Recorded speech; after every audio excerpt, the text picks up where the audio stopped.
Good morning, everyone. Good morning to our audience in Brussels and online. Thank you so much for joining our session. The answer is in the wind, the Accele-RES initiative for a holistic impact approach, to wind power.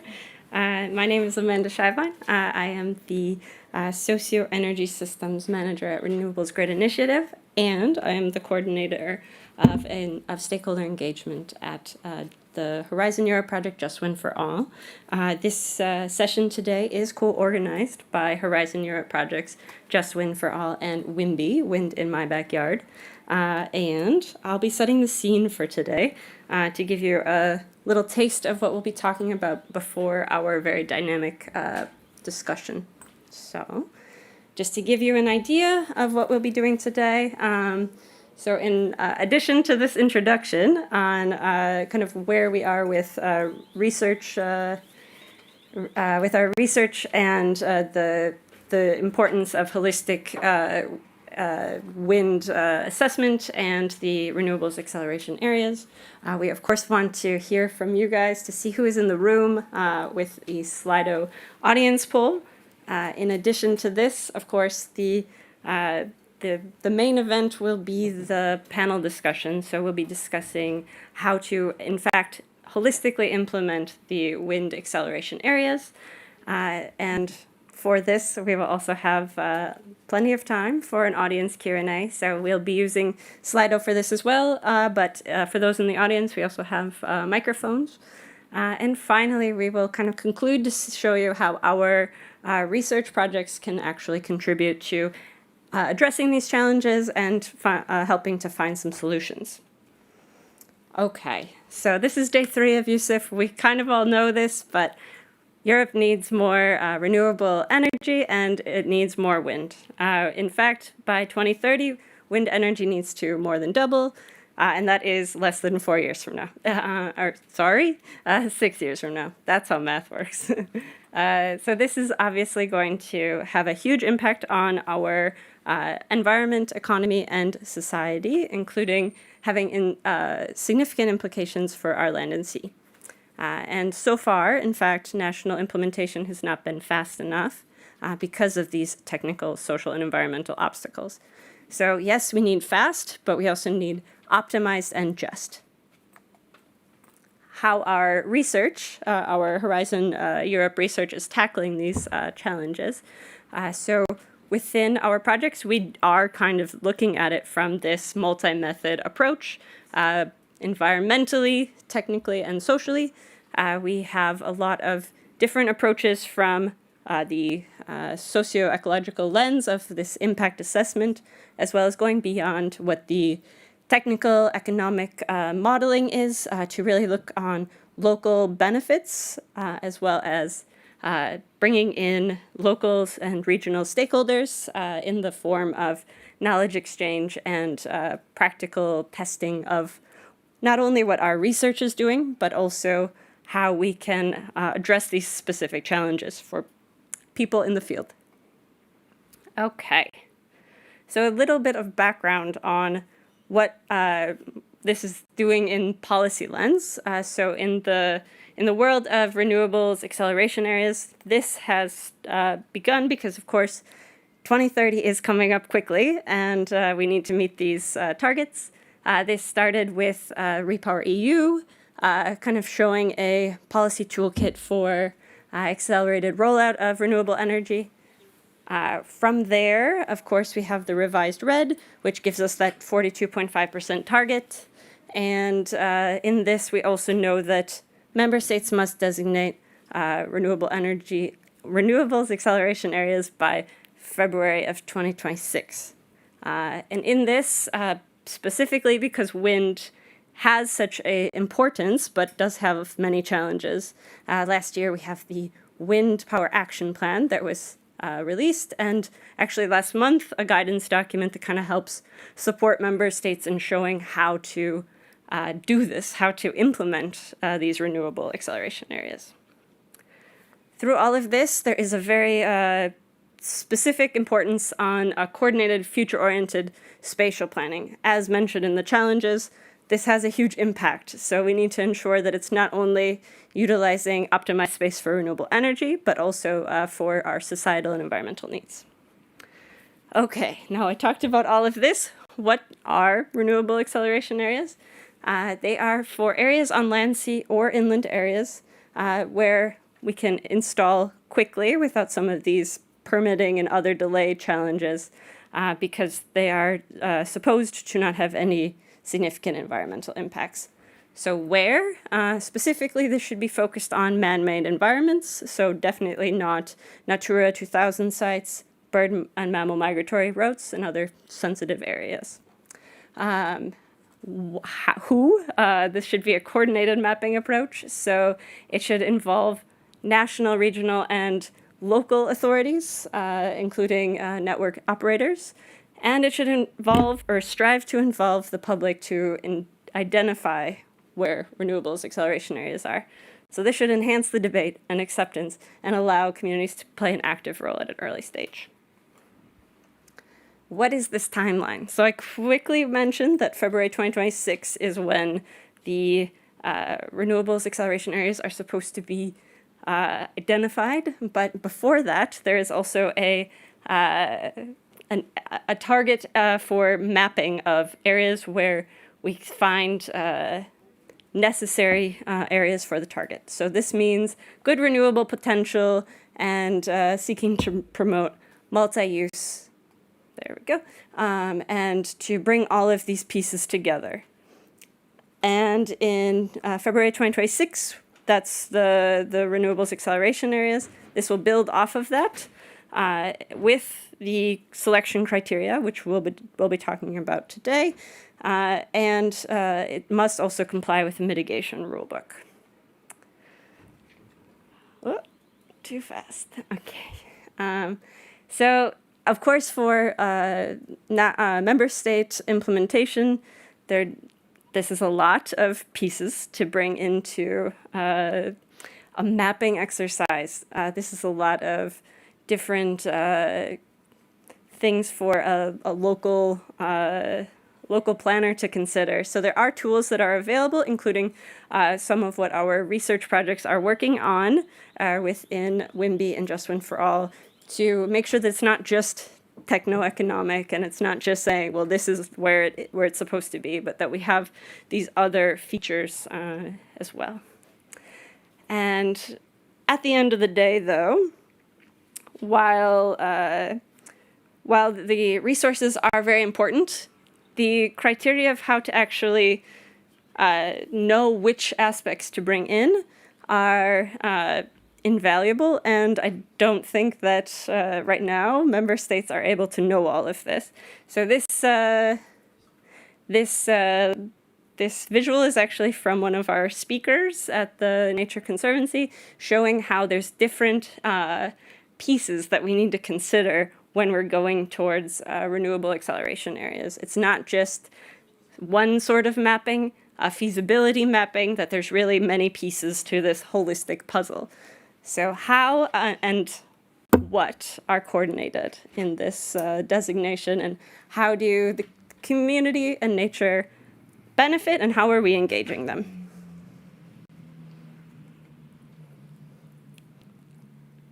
There we go. Okay, so before we kind of get into it, and as you can see, there's an open chair here.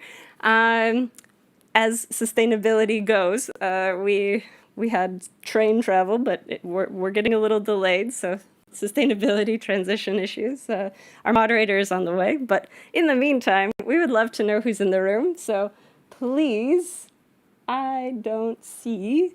Do you guys all see my Slido? Yay.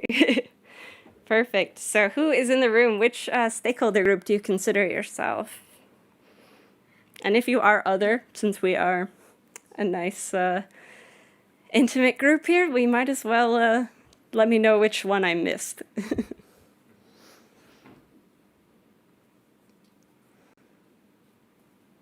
Great, I'll give a few more seconds, but so far we have a pretty decent grouping, but so far we have environmental NGOs as the majority, and we have some we have some industrial actors as well as research and academia and public authorities, which is really important to have in the discussion.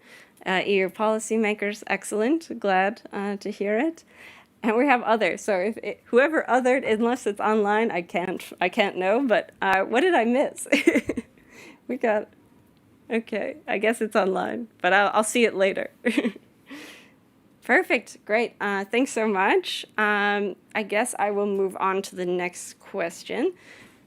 So to kind of see who also is in the room, but also online, to kind of see different perspectives on geography and how different member states might be thinking about renewables acceleration areas. Which member state do you currently reside? Okay, great. I'll give it a little bit longer because I know it takes a bit to scroll. We have all of the EU countries listed in here.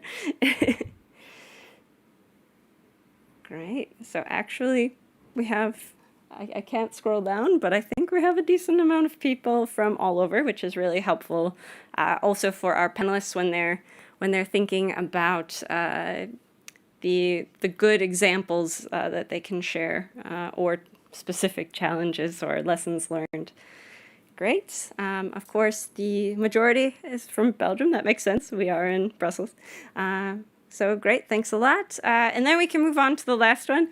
And we have a few minutes. So really, take a moment to think about what are the main insights you'd like to take away from today, from our discussion. What from this kind of complex but important and, if done wrong, potentially not ideal world of accelerating wind, making sure that it's done holistically. Thank you, yes. This was a title change, I agree.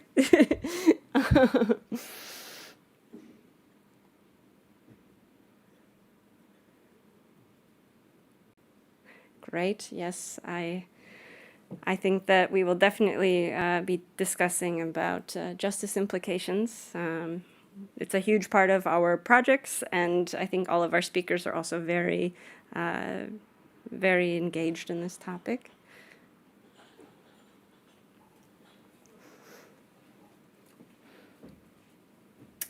Unfortunately, we're going to stay in the silence because I'm waiting for the moderator, so yeah. What are the barriers to implement renewables, especially wind? I think we're gonna pretty easily go through that. Yes, great. Expanding wind energy communities and ensuring citizen participation. Excellent. Great. Know-how on the operation and maintenance cost. How to reduce it? I don't know, maybe. And then citizen participation in wind projects. This is definitely, again, a piece of our research projects we're looking for. Great. Local acceptance. Excellent. This is a huge part of our projects and also with our speakers. Okay, great. Public access to databases. Yes, absolutely. A sound inclusion of local communities and good local governance coordination. Definitely. Yeah, these are big questions. I think that we will cover them to a degree, and everything else, definitely we have some, for those in the room, we have some of our flyers, but also definitely check out our research projects. Great. No, okay.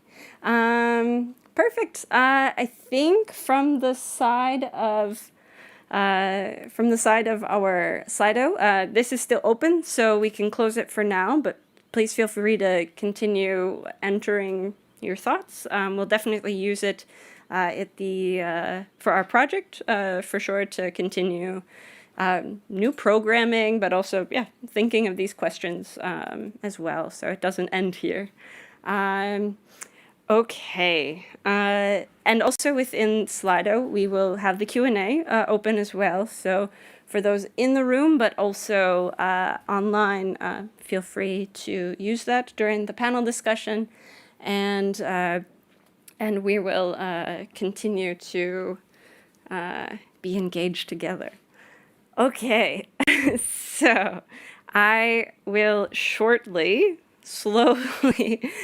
introduce our panel today. So what we wanted to look at is a very diverse group of speakers to see how this holistic piece of implementing renewables acceleration areas can actually be done. And indeed, as you mentioned in the Slido poll, what are these barriers, but also how can we kind of overcome them? So within this discussion, this is what we hope to achieve. So for our Okay, so for our speakers, they have been waiting patiently on these comfy chairs in front of us. First of all, okay.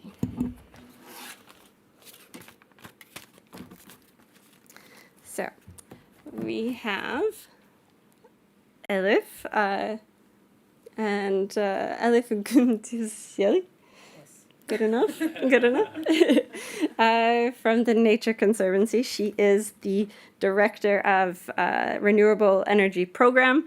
The Nature Conservancy has some very interesting and pretty innovative mapping solutions, so we'll be discussing this.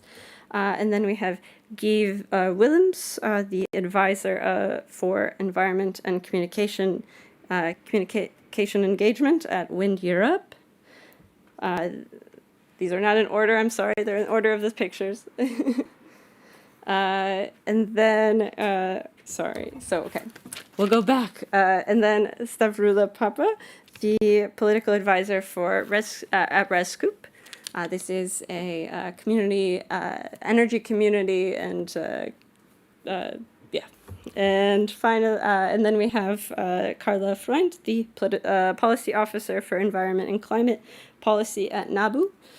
And finally, we have Adolfo Campos Arcone, thank you, who is the policy officer for regional energy planning at the region of Puglia in Italy, which is, again, a very nice implementation for the local perspective, which is extremely pertinent, and we are very happy to have everyone. And without further ado, it is my honor to introduce our moderator, who again, trains, everyone. So our moderator for today, I will go a little slow so that you can take a breath, is Julia Wittmeyer, who is the in addition to being the associate professor at Erasmus University, is the project coordinator of Just Wind for All. And I'm really, really, really happy to pass the proverbial mic on to Julia. You can either stand or sit, yes. Hi, does it work? Yeah. I'm really happy to be so on time, the German railway, for those who know it. Very happy to be here and to be able to talk to you today. Let me get into this. So the guiding question we had for today was about how to ensure that member states can implement renewable acceleration areas for on and offshore wind in a holistic way, so both taking nature and citizens into account. And this is what I would like to talk to you about today. And I have the honor to first starting introducing you, right? So we have Adolfo Campos Corny, policy officer at the region of Puglia. Then we have Carla Freund from the NABU, the Nature Biodiversity Conservation Union in Europe, and she's a policy officer for the climate and environmental policy. We have Elif Gündüzeli, the director for the Renewable Energy Program at the Nature Conservancy. We have Stavrula Papa, and she's policy advisor at ResCoop, which is the European Federation of Citizen Energy and Cooperatives. And Guy Williams, and he's advisor for environment and community engagement at Wind Europe. So we have everybody kind of at the table, or at the two tables. And I would like to kick off with you, Adolfo. So we have heard kind of policy that is being implemented that Amanda was alluding to. And I would like to start very practically. How does it go in your region with the designation of the areas? Hello. Thank you very much. I'm Adolfo, as you said, and I represent the Puglia region in this panel, and I will bring here our experience in this last 30 years of renewable energy. We start very long time in 1994 with the first windmill in our territory, and now we have a big experience in this panel, and we are very interested to understand how other part our other stakeholder could help us to grow on. Well, last week about the acceleration area, the Italian government adopted its decree. So when we talk with the other partner of the panel, we don't have a regulation law, a regulation decree, and we are very happy that national government approved this decree. Because for us is the starting point of what we need to build. My region has a lot of potential and a lot of energy plant from renewable energy. We have 9 gigawatt of plant now, and we have a request for 90 gigawatt for the next year. So it's a big request that need that we will be ready to know how to do our best. The question is that we just arrived to the target of 2030. So as a region, we have nothing more to do if we stay at this time. But the request of energy connection is all the requests in the Apulia region, is all the requests in the all the nation. We have a target of 80 gigawatt, and we have a request for 90 gigawatt. Then the situation in our region is that we need to find a balance in social acceptance. This is our best topics. We think that we can find it. The exercise to produce the map of the acceleration area could be also only a scientific exercise, but we don't want it. In 2017, we approved one law for participation of all the citizens of all the process of the government, the regional government decision, and it was a starting point to discuss with all the community about what they need and obviously with what our politicians want to do in this way. So in the past year we made a little study, a case study on the last 10 years of permitting system, and we discovered that we can use better the time for permitting. We lose the 15% of time on depending from the absence of a point of contact with the landscape users. For example, we study in the permitting process where we can find the obstacles, and we think that we need to implement more moment of condivision with the citizen and with all the stakeholders of this process. And this is first thing that we need to solve, to do. And the second one, and so fortunately we have a law that for participation in regional government. Other question that has come out is about the compensation. that for us must found a point that's not the end of the process of permitting. That's too late to give to community what they want. We need to build together the target. We need to build together the compensation measurement. Not only environmental question is a question also of rebuilding street, of doing something that could help local community, and also that could be connected to other objectives that we have, like energy community, that we do a lot of regulation about it, and also to all the challenges that are, for example, for us, a sort of a salary, energetic salary, that we think that's one that think that we can do for people that has no time, no money to pay the bill of the energy. So you say a big problem is the social acceptance and the communication throughout the process. Is there anything else you would like to add to these challenges before we go to solutions?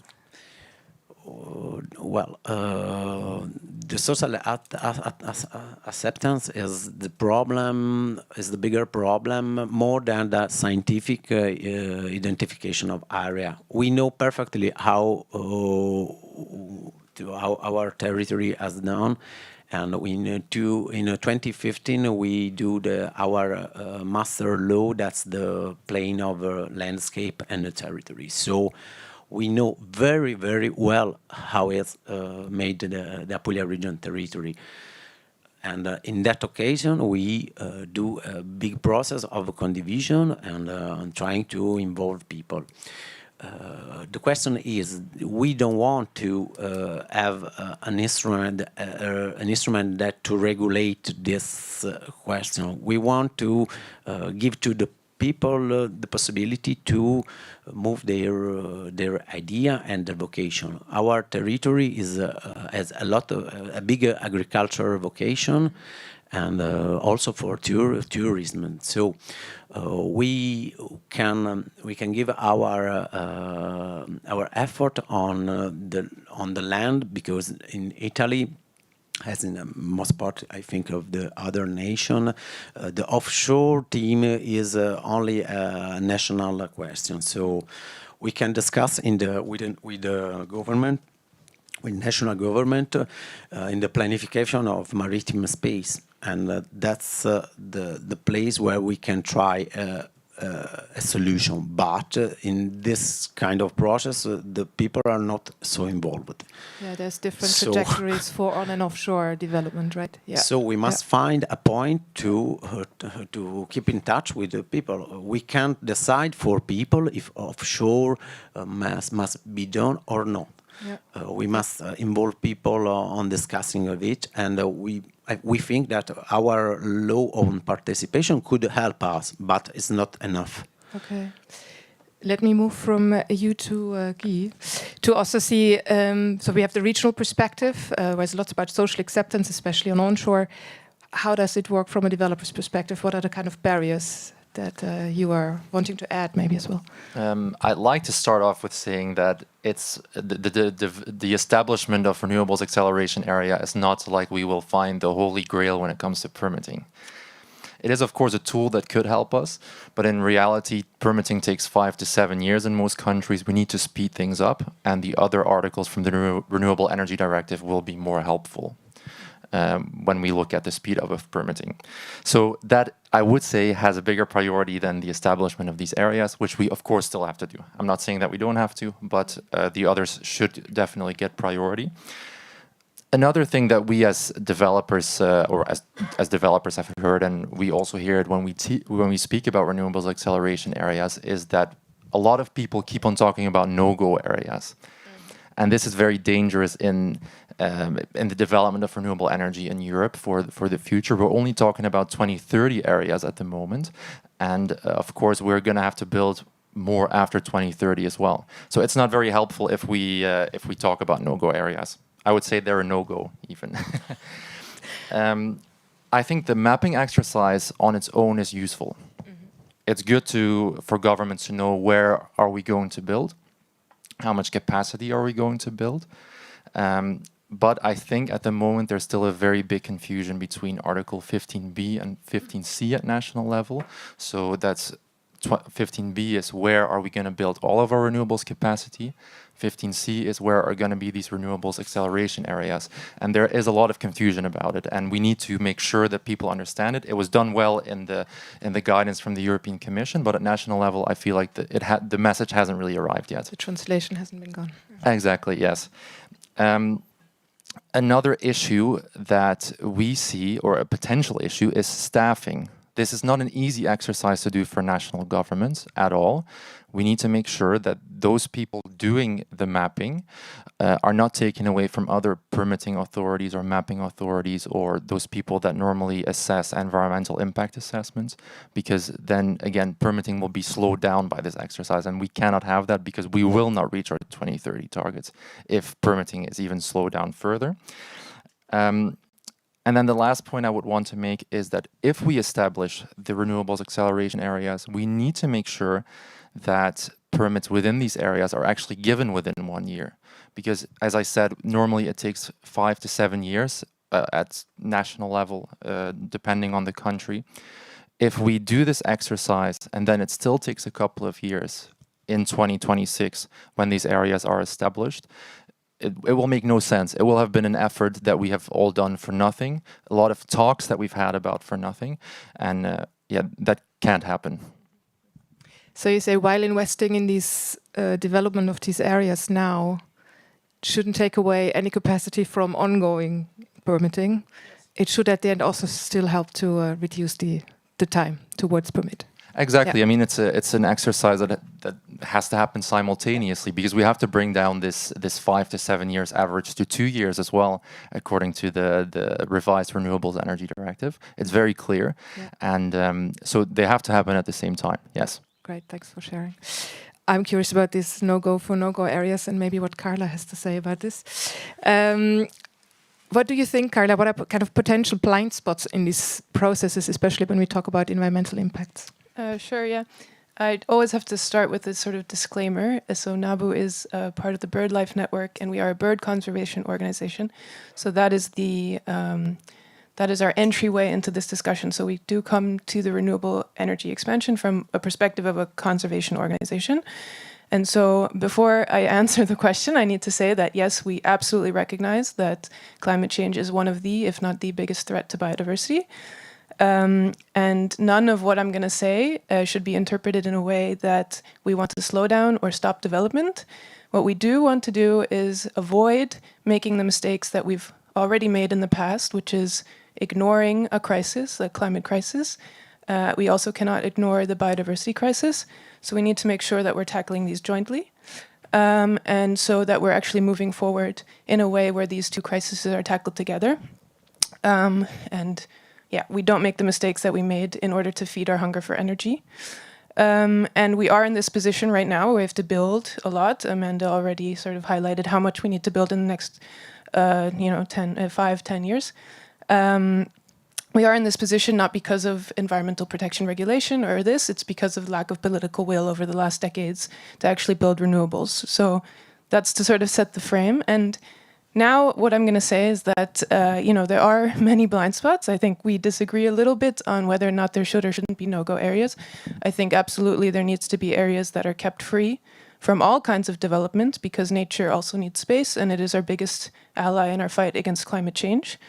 But we can discuss whether or not those are no-go areas or whether they need to be evaluated on a case-by-case basis.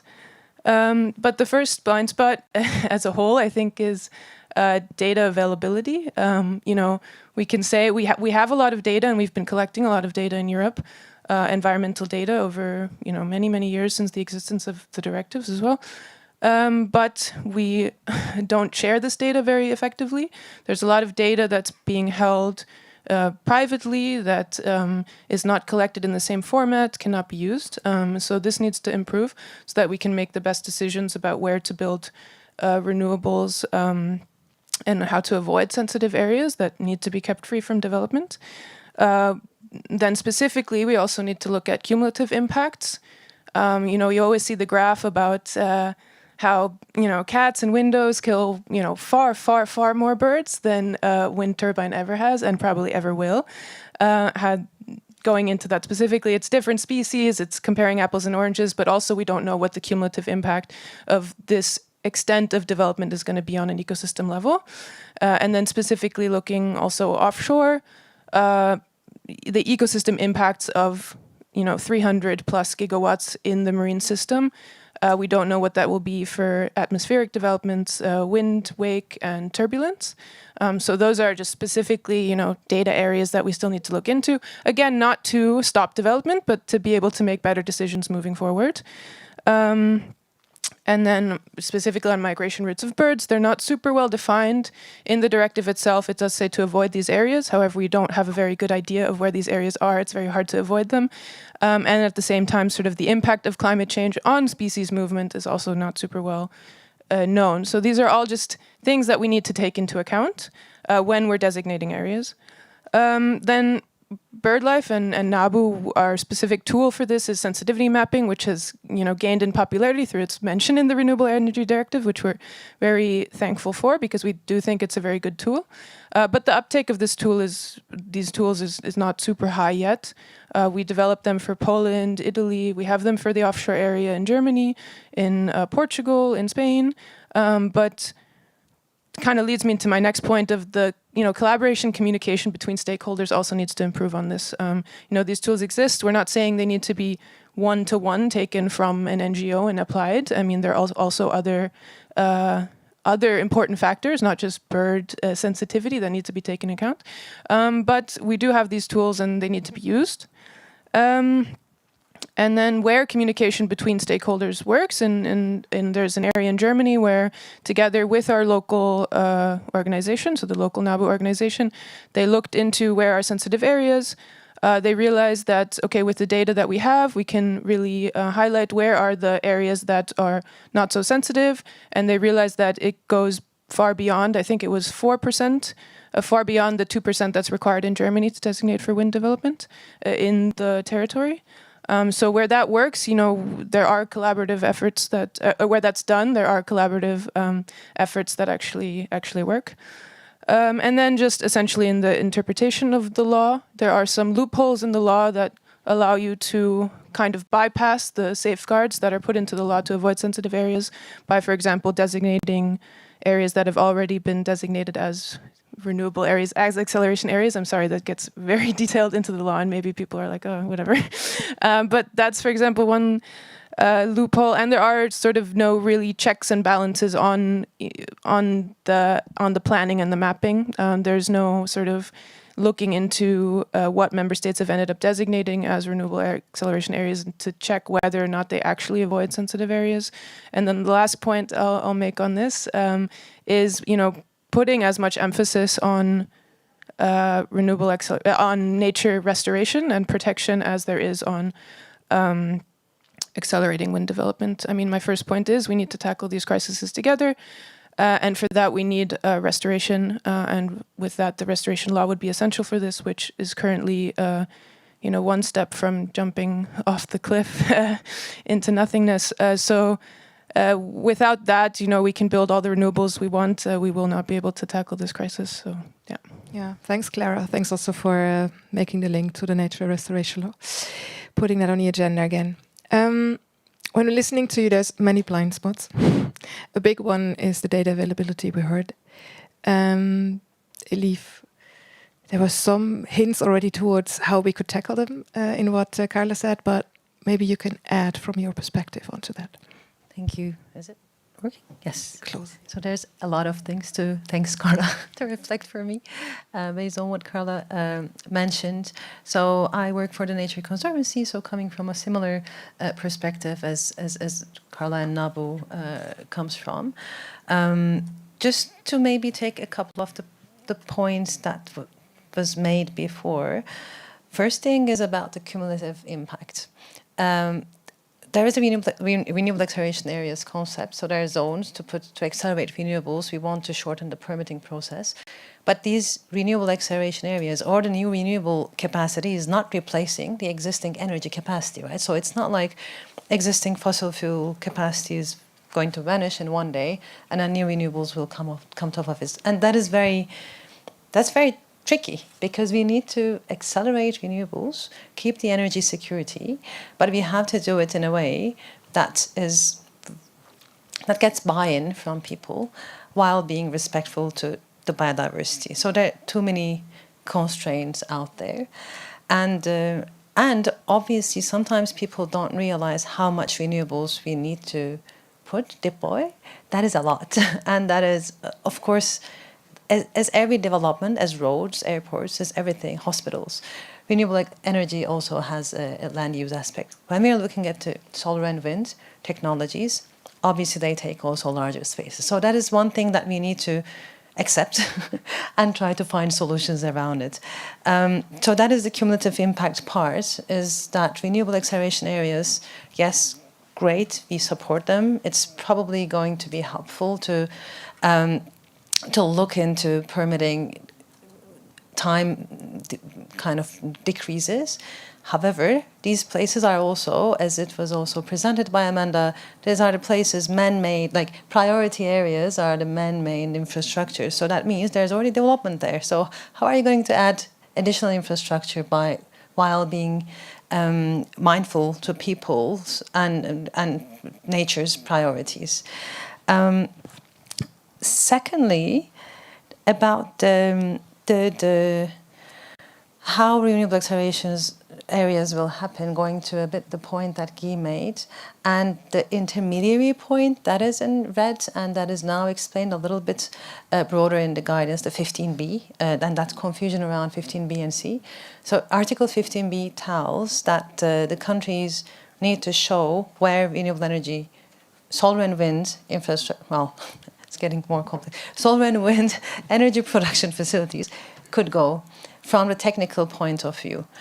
The problem with the framing, I mean, it's good, but the problem with the framing in the Renewable Energy Directive and the guidance is that it's said for the member states to show areas where they will be reaching their 2030 targets. Without having the layers around biodiversity protection and social sensitivities, it is hard for member states to say, okay, here is where the sun shines, here is where the wind blows, and there are transformers around the place, and it's done 2030 targets. It's not true. So that is a bit the part that worries us a lot. What if those numbers are biased? What if they do the mapping and they're like, okay, all of this is going to serve us for our 2030 targets? Yes, but we know that permitting takes around 4 or 5 years at the moment, minimum. Like in other countries, we heard cases of 15 years from Italy as well, waiting in vain for permitting processes. So that is a tricky bit to take into account. Maybe one final point on this question to also highlight the collaboration and communication part that Carla mentioned. Of course, there are too many layers, and Amanda has shown in the beginning a little bit our approach as well in terms of steps where the sensitivity mapping that BirdLife Partners do comes in as one of the points. And then the technical development. So what is in 15B is another point in that mapping, which is is only a step to go into the areas where renewables should go, is that the more local you go, the more granular maps you will get. And that is a tricky bit, because Renewable Acceleration Area designation timeline is quite short now. Like it's almost 2 years, not even 1.5 years.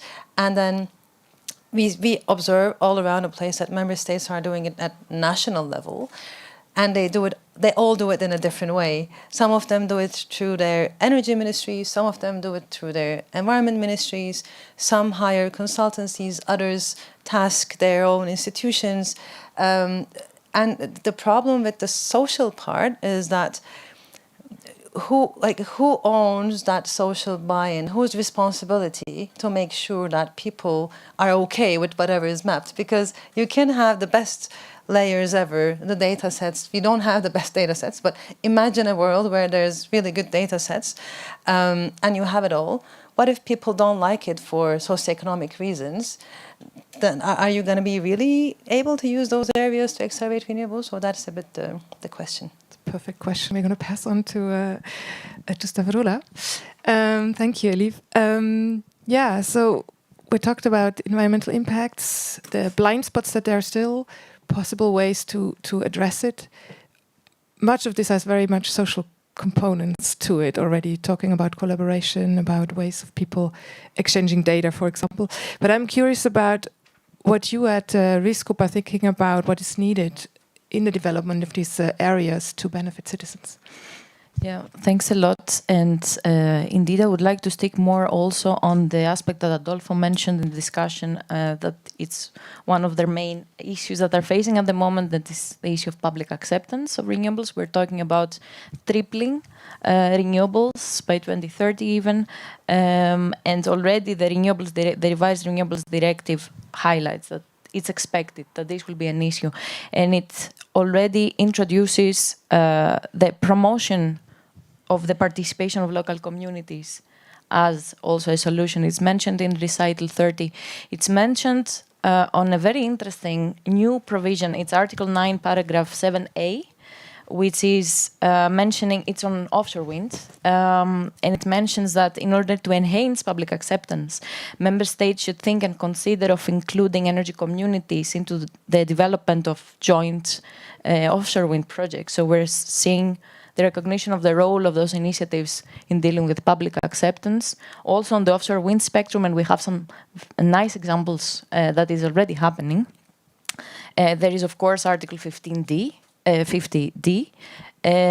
that specifically focuses on renewable acceleration areas, and I will come to that. But maybe for a bit of a clarification, I think it's interesting to explain how energy communities work and what is the connection to this public acceptance. So energy communities, as they are defined in the directives, they're open and voluntary. So citizens at the local level, small enterprises, local authorities, they can all participate in common projects. It's inclusive. At the same time, they're governed in a democratic way. So the decision-making, there should be autonomy in the decision-making. This is translated in several countries with one member, one vote. So you have ownership on the projects you're developing. You're able to decide yourself on the future of your initiative and the projects. And the benefits that you get from the project, from the renewable project, stay in the community, stay at the local level, stay with the citizens. So I was actually, I remember before this event, a discussion I had some time ago already with one of our members. His name is Tom, and he's a member in EcoPower. We had the common workshop together, and afterwards we were discussing, and he was sharing with me his experience on being a member in an energy cooperative with his wife, with his kids, and he was explaining that we have seen a change because we go on the general assemblies, we vote for what will be the new investments, the new projects. We see that we automatically understood the importance of the energy use, and we have reduced our energy use at home.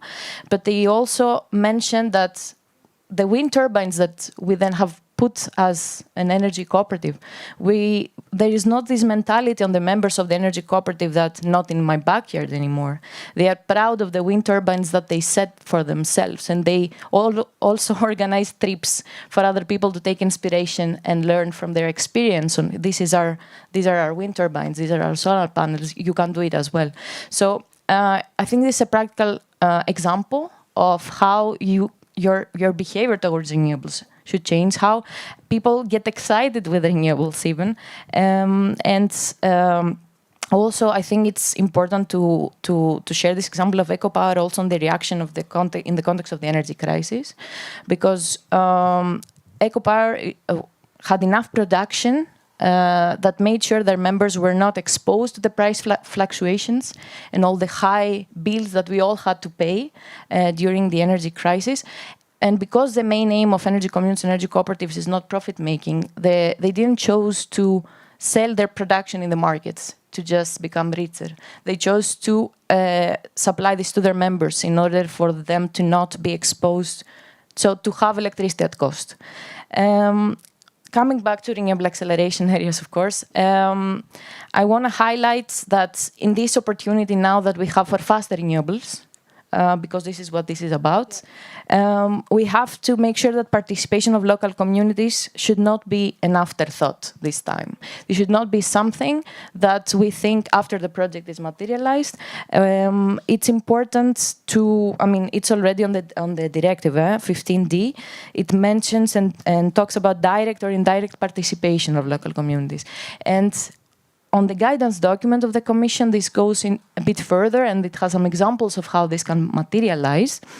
And so this local ownership can materialize. It talks about priority given to community-owned projects, or a percentage of those projects to be owned by the local community, or some targets that the member state or the region can set for participation of energy communities. So for us, it's very important and it will be vital, the local ownership elements, but of course, early and consistent involvement in information sharing and campaigns and public consultations for people to be able to share their feedback on these renewable acceleration areas and already on the planning phase is very important. And I was actually in a session yesterday on permitting, it had a lot of similarities. And I want to also bring two very interesting things I heard from the panelists there. First of all, it's very important, and in several countries, the local governments have this role of permitting. They are the authorities that decide on this, and oftentimes they don't have the necessary staff or skills to do this process. And I actually note down, because Sarah from Energy Cities mentioned that they did a study recently on the staff needs in the local governments for decarbonization of the environment. And the result of this is that 2.5 full-time positions in each municipality are missing. Of course, we're not talking now on permitting, but I would expect that in several cases there are similar results. So we do need also local governments to have adequate resources and tools to collaborate with the local communities in the design of renewable acceleration areas.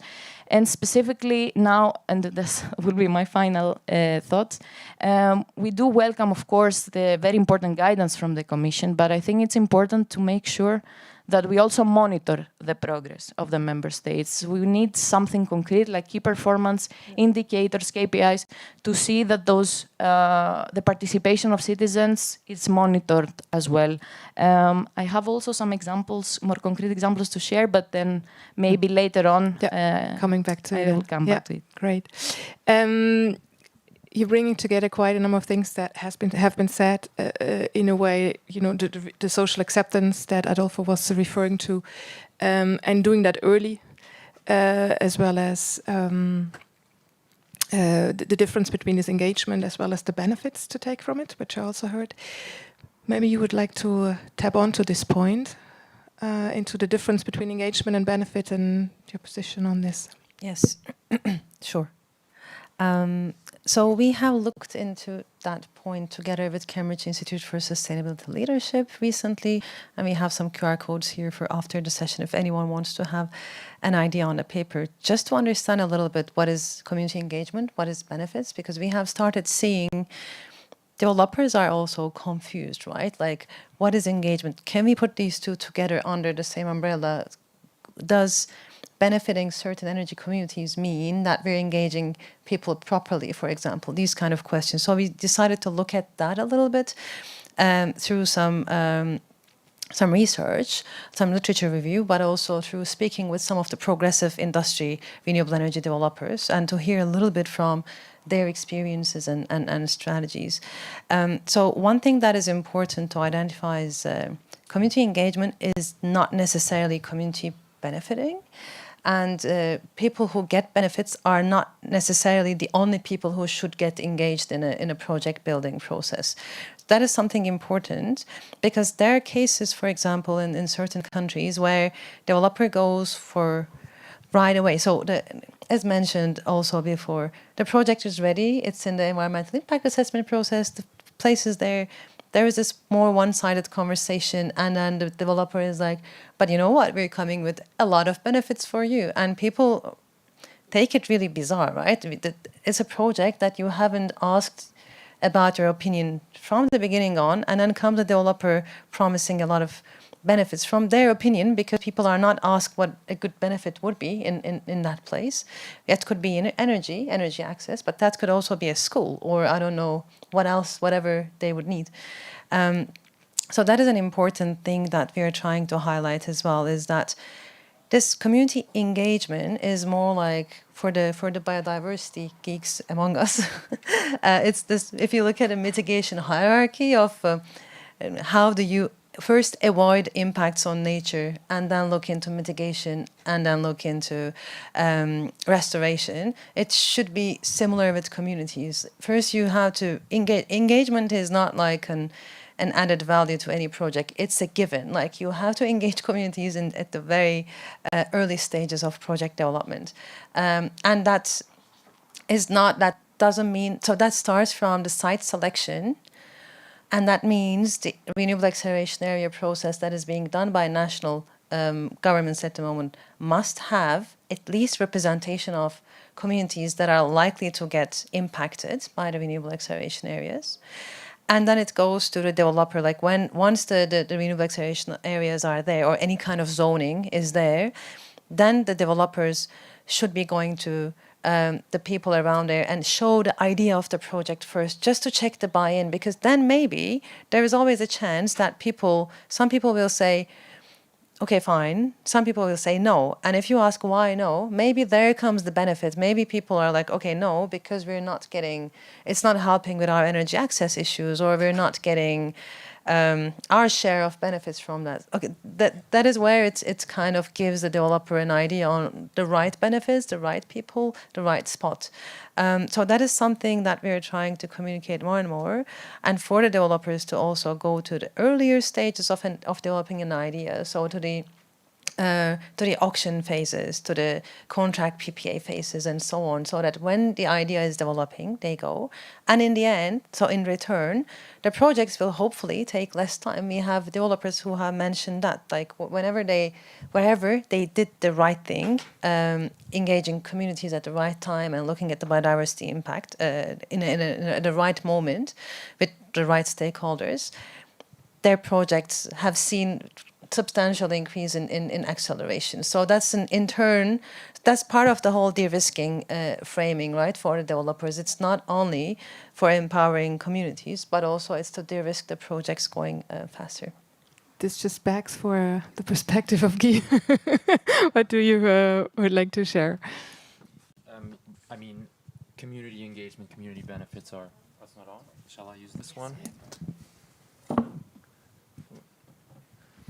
I mean, community engagement, community benefits are just very important in the whole setup of building a wind farm.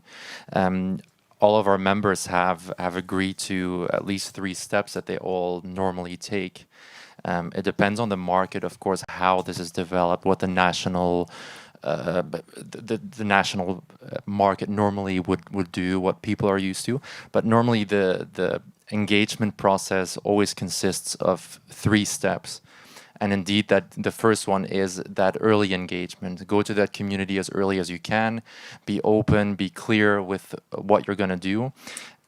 If this is normal at national level, give local communities some input on, for example, the siting of the wind turbine. That helps very often with raising acceptability for certain projects. But the most important thing is to be there as early as you can. Don't do anything in the back door. Be open about everything. Then the second one is also activate the local economy. So while the project is being built, make sure to also use local people in the construction of a wind farm. Don't just get people from far away who are not from that region. Make sure to use those local economic forces in the process.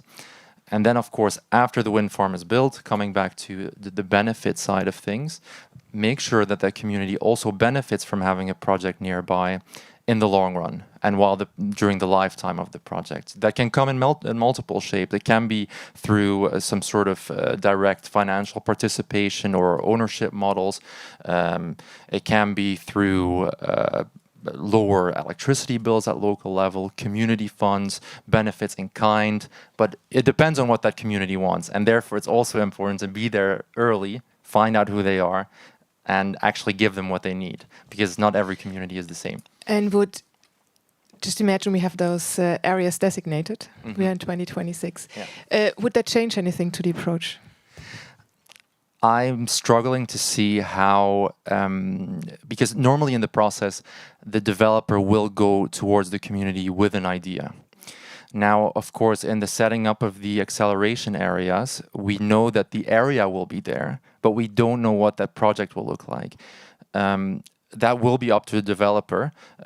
We might know maybe some vague things about how much capacity can be built there, but that could be a solar site, it could be a wind site. So we don't know anything at that stage yet.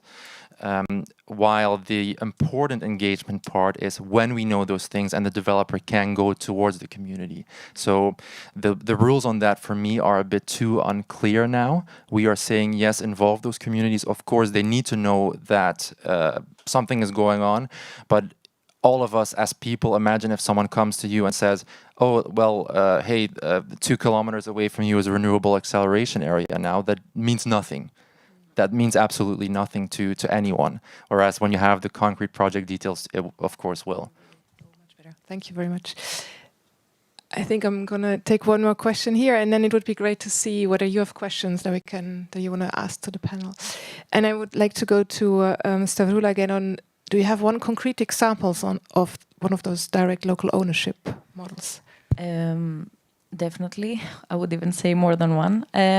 Of course, we don't have now good examples on renewable acceleration areas yet, at least, hopefully. But I would definitely cite to two examples. One is the case of the Netherlands, where in their national climate pacts, they included a specific objective on 50% ownership on all new onshore wind and solar projects, which is not set as a binding target. It's set up to the municipalities to implement this. And it has worked miracles on the involvement of citizens on renewable projects. Some years ago, it was 70 energy cooperatives. We're talking now about more than 700 that are active on the ground and are developing projects. And maybe something that could be useful, Adolfo, back to you as well, because you mentioned the issues with citizen participation and involvement in offshore wind. I think the Belgian case is a great example. They have, in the Royal Decree for new offshore zones back in 2019, they included citizen participation as one of the tender requirements. So it's like a binding tender requirement, and it concretely means that they will allocate 10% of the points to citizen participation, and then energy communes will be entitled to contract 25% of this energy through a citizen PPA to also for a lot of citizens on the ground in Belgium to enjoy lower electricity prices and get the benefits from offshore wind as well. So I think it's a great example to be replicated in other countries. Yeah, I think especially for offshore, for onshore it has become very clear, the processes are very clear, but for offshore it's different. Yeah. Moving to you, around here. Anybody wanting to raise a question, continue on a remark?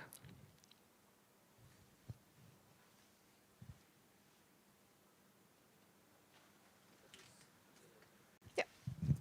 That's not a question. I can show it louder. Thank you very much. I'm very glad to hear from these gentlemen and panelists. Their insights are quite useful. Just I want to give you an example in France. I'm trying to remember the name of the park, but anyway, the park was already operational. People have signed a case in order to stop that park. Why? Because during the night, we have a little light on the blades, and that would disturb their sleep. So they try to stop that productions of wind park. So for me, engagement of the local communities, as the panelists have already mentioned before, in between and after, is quite important, because once locals feel involved into that project, see their mutual benefits and interest, they will support it. As one of the winners on the first day, that the association called Association du Voyageur, that was selected on the first day. They had a very good example. The people, they themselves initiated to build solar farms by themselves, for themselves, and so without any in fact any issues. So that solar farm was, in fact is working very efficiently and without any problems. So all in all, local engagement of local communities before, after, in between is quite important. Yeah. So I think you raised two really nice points. And one is being about, is it only at the beginning, during, at the end of permitting, or is it throughout the running of the wind energy installation that engagement makes sense? And the second one, what I was, it is about the argument that for solar parks it's okay, but citizens cannot own an offshore wind park. They just can't because of the capacity. That's the argument. And I would be interested in any of you wanting to react to one of these two questions. I can react to the first one. That links with, yes, it's about the whole process, because the developers want to buy people's confidence, and we would like to see people believing in renewable energy, right? Because otherwise we will never get to the 2030 targets. So there should be this idea that renewable energy is good for us, not only for climate future, but also good for us. So totally agree. That is also one of the things that we mentioned in the paper. But it comes with, so the open question is community fatigue. And with the renewable acceleration areas now, so okay, we want developers to go and engage communities, but then in a renewable acceleration area, yes, we don't have them yet, but we're all imagining an area where multiple developers will be building multiple projects, for instance. How will these projects look like? We don't know, as Guy was saying. There'll be wind, solar, different sorts of things. And then if I'm a community member minding my own business, which is not renewable energy, let's say, and I have like every day knocking on my door, some developer asking my opinion, at some point I could be like, okay, leave me alone. I'm not interested in renewables anymore. And okay, so this is the tricky bit a little bit, not only around renewable acceleration areas, but beyond as well. So how do we maybe, that is a question also to Guy or the industry associations as well. What kind of a setup, or maybe local governments would have these one-stop shops? Like there needs to be a layer there so that people are engaged in a way that they can also, it's not a burden for them, because otherwise you're just, the developer is ticking a box and we're kind of happy, oh, people are engaged, but for the people living there, minding their own business and having a life, it's kind of a bit too many questions as well. So there needs to be a way of dealing with this whole engagement benefit story at a very local level, and we don't have an answer for that yet. I don't know. I think yes. Thank you. Well, there are many things said now that I would like to actually answer to. Maybe starting with your blinking lights. Of course, a big issue for acceptance of many projects. We personally hope, and it's already being tested in countries, that these lights can be turned off in the future. But this really relies on cooperation with military institutions, because they are the ones who want them, basically.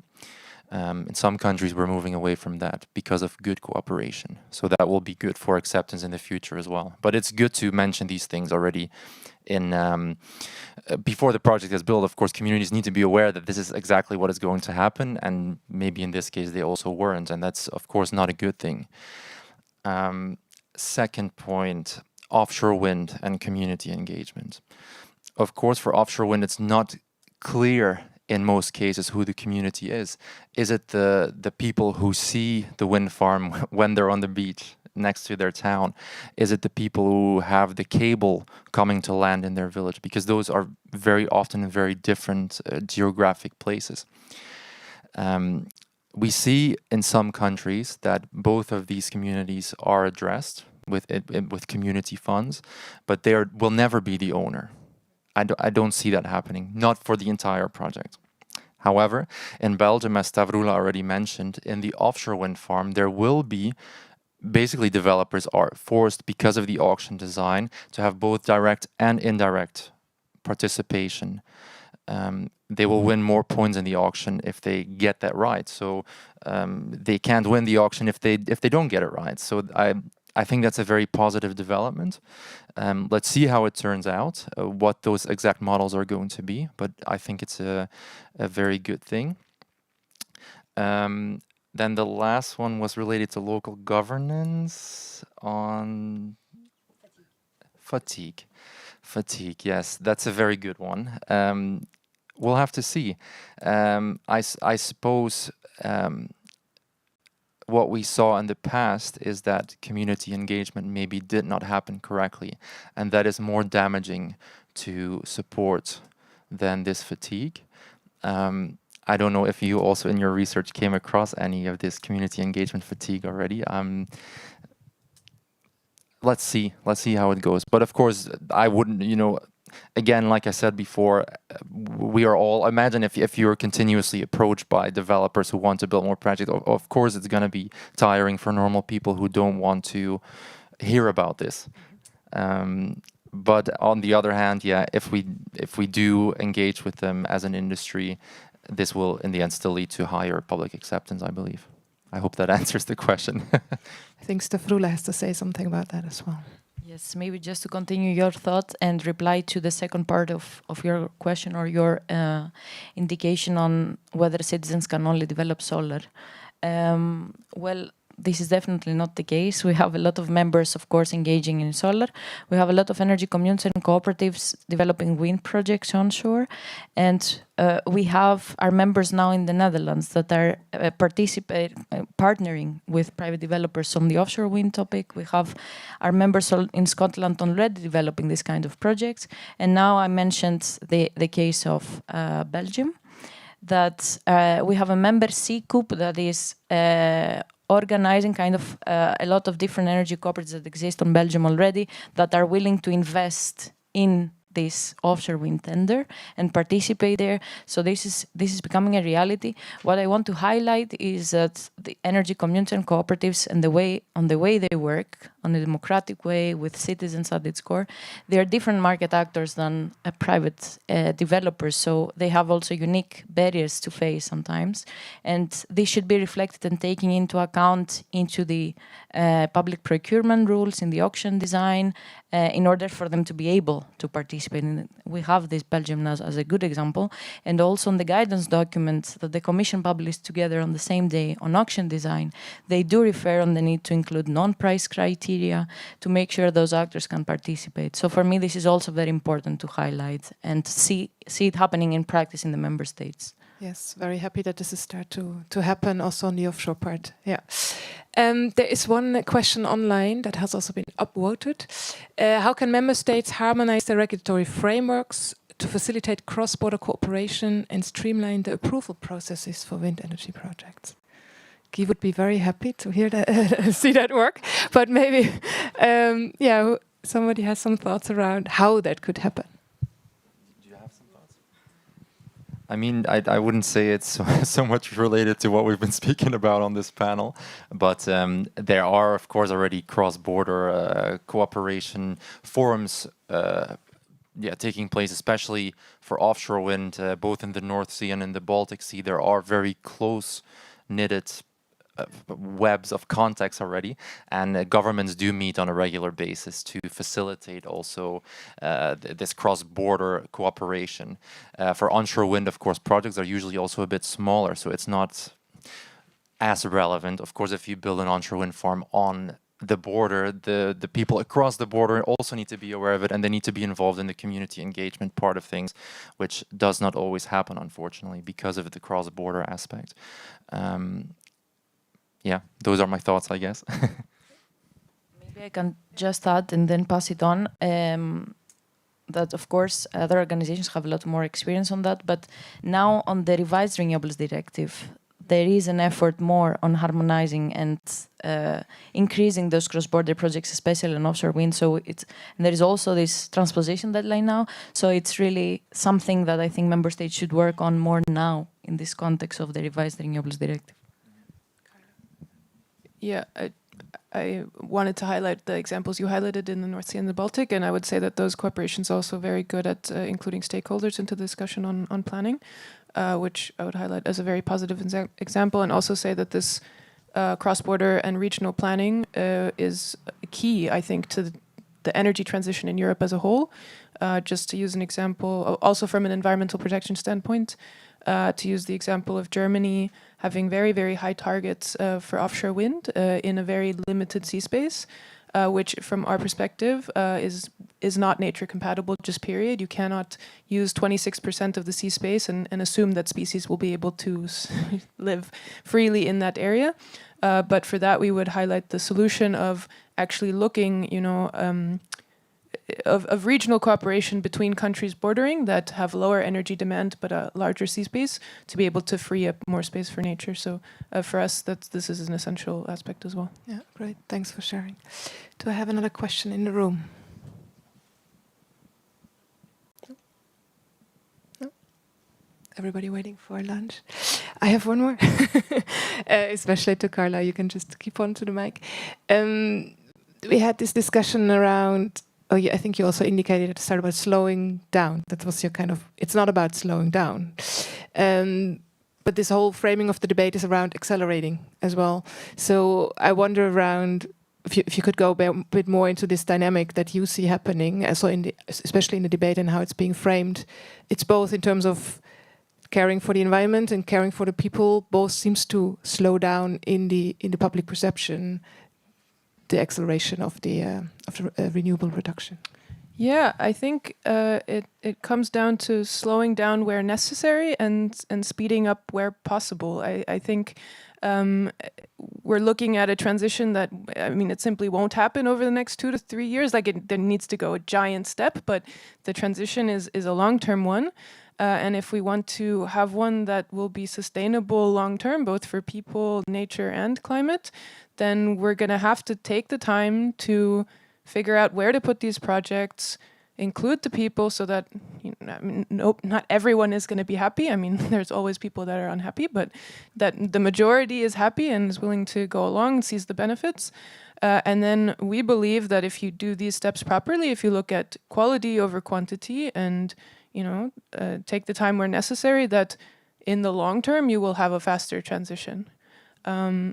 I think I guess it remains to be seen. We have examples of individual projects where you do take the time to include people, to map it properly. Maybe it goes a bit longer and then development goes faster because you have fewer challenges, etc. You have that example on sort of individual scale. Maybe we don't have an example on a continent scale, but we truly believe that that's what needs to happen.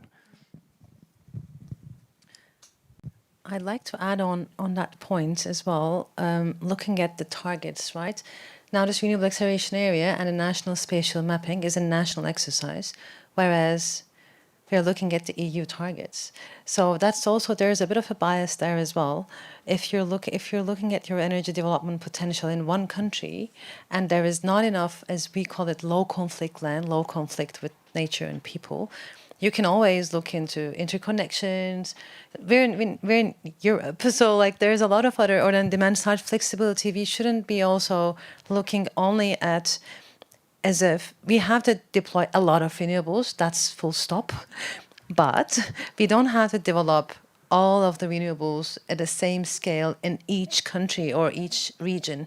We have to put the infrastructure that enables the uptake of renewables. Like we're living in a Europe where when there's a lot of sun in Greece, for example, the renewable developers are paid to stop producing because of the congestion. Like basically this is not a sustainable system. And the one thing that would be wrong is to look at the land as if it's the only, as if we need only the land to get into the targets, which is not the only thing. There's a whole system issue that needs to weigh in this discussion. And the guidance of the Commission on Renewable Acceleration Areas now explains a little bit clearly on what is expected from 15B, this National Energy Development Maps. They are supposed to look onto the demand side projections, flexibility potentials, interconnections, how much they would be, the member states would be looking into exchanging, trading with their neighbors, etc. So there's a lot. It's a very, very technical debate, but it's probably a good one because it's not only about finding the land and then putting the renewables and looking at every country as a single unit, but we're looking at the European targets. It's getting even worse in the Netherlands when they're looking at regions, and then they within regions again have to do so it's kind of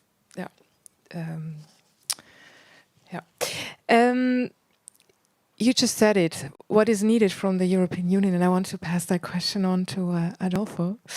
What would you wish for in terms of we have a new European Parliament? What would you wish for to help you in your work of designating those areas, both in your region as well as in broader Italy? Well, I think that could be a new deal, and this new deal could be a participation deal. This could help really nation to take the every needs to solve this problem, because we need to think of something that start from the bottom and go top down. Not so. I hope that the next work of Parliament is not on the war and peace and energy growing, and I think involving also people in the choice that on Brussels are taken. No, that's so. Of the people, for the people. Yeah. We have like 9 minutes left. And I would like to, since the project is also convened by these two research projects that we're working on, Just Windfall and WIMBY, I was wondering whether you have any wishes for research and how research can contribute to the struggles that you're having in your everyday work in getting the designation of renewable energy areas, acceleration areas, but also in others. Anyone who wants to start? Yeah, I think I already highlighted a few things where I think research could go into from an environmental perspective. I think I would like to go back a little bit to what Elif was saying and what I was saying before on we need to look into how can we tackle this. We need locally for people to buy in local projects, but we really need to look into how do we implement the energy transition on a European scale. Exactly what was mentioned. Spain has a lot of sun, Greece has a lot of sun. You probably need fewer panels to reach the same energy demand as in the north. The other way around, there's more wind there. Like, how do we get people to accept that we do need a European solution for this, and that sort of this austerity principle and nationalism is not going to solve the problem? That maybe is an EU thing rather than a research thing, but I think research could also look into that.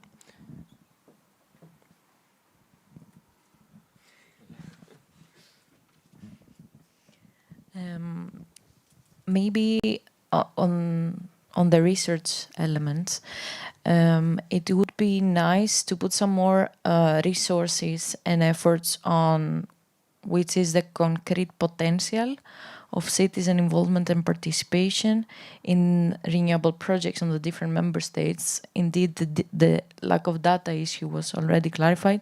We always refer to a very useful study conducted in 2016 by C Delft on this potential. And it has data on the different member states. It has data on more than the collective at the EU. And the main conclusion of this study is that by 2050, around 45% of the electricity, of the renewable electricity produced in Europe could come from citizens.